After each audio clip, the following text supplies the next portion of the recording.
Ancient Egyptian drawings and paintings in tombs. Ancient Egyptian civilization is considered the most conservative and never rigid. The basic models of Egyptian institutions, beliefs and artistic ideas were formed during the first centuries and has not changed, do not occur until the very end. Knowledge of Egyptian civilization depends majorly on the graves and their contents.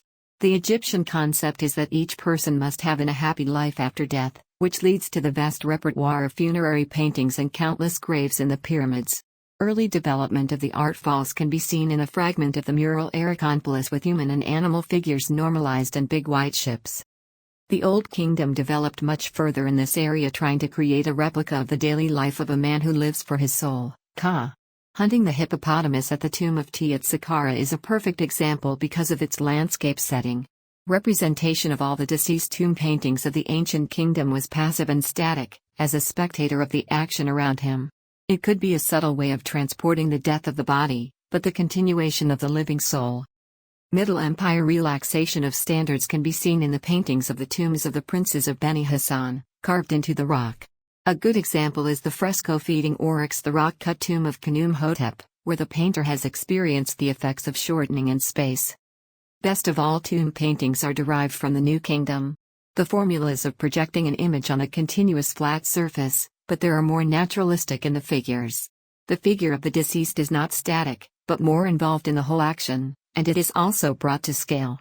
Their relaxation of the rigid rules of representation and issues fixed one's thoughts suitable for tomb paintings. King Akhenaten, with the start of a new faith-based Aten, gave a new direction to the artistic activity. There was a temporary easing of concern Egyptian life in the beyond, and a greater concern for life on earth.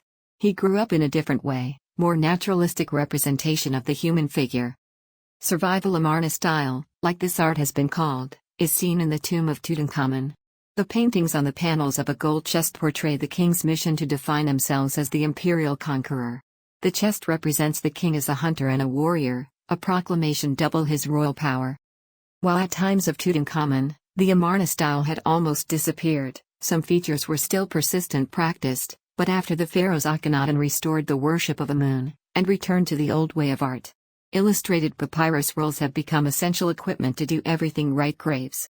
The roll of Hunefer in the Theban necropolis is an excellent example that represents the final judgment of the deceased.